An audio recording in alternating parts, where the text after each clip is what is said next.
প্রকৃতি কি ছিল আর কি হয়ে গেল। ঝরছে ঘাম, কমছে জল, বৃষ্টি হবে কখন বল।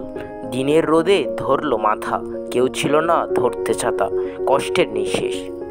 প্রিয় দর্শক, সবাইকে বৈশাখের শুভেচ্ছা।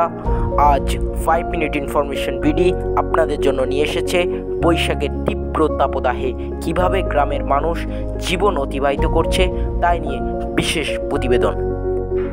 খেটে খাওয়া মানুষের জীবন যেন যুদ্ধ, তাদের একবেলা না খাটলে যেন তাদের মুখে এক মুঠো ভাতই ওঠে না।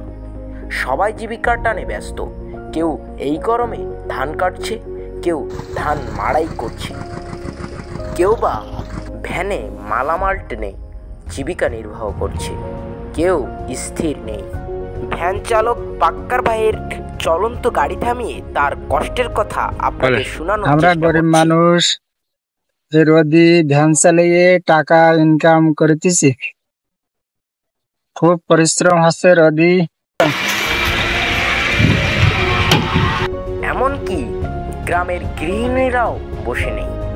যারা ধান আগে কেটে ফেলেছে তারা কেউ কেউ ধান শুকানোর কাজেও ব্যস্ত, কেউ থেমে নেই। এ যেন জীবনের সাথে এক যুদ্ধ।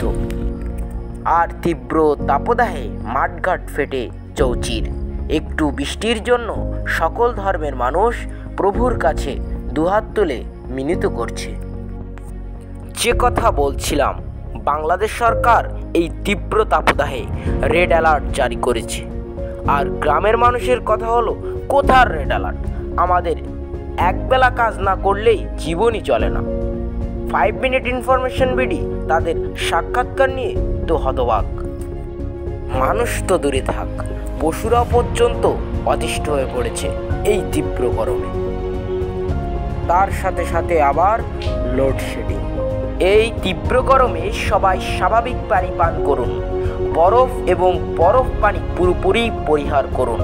তাপমাত্রা যখন 40 ডিগ্রিতে পৌঁছায় তখন খুব ঠান্ডা পানি পান করতে নিষেধ করেন চিকিৎসকগণ, কারণ এতে হঠাৎ স্ট্রোক হতে পারে। প্রচণ্ড গরমে আপনি যদি খুবই ক্লান্ত হয়ে যান তবে ভুলেও ঠান্ডা পানি পান করবেন না। যদি ওই সময় ঠান্ডা পানি ভালো লাগে, এটা শরীরে প্রশান্তি এনে দেয়, কিন্তু হঠাৎ দুর্ঘটনা ঘটতে পারে। নিজে জানুন, অন্যকে জানান। 5 minute information BD, news desk.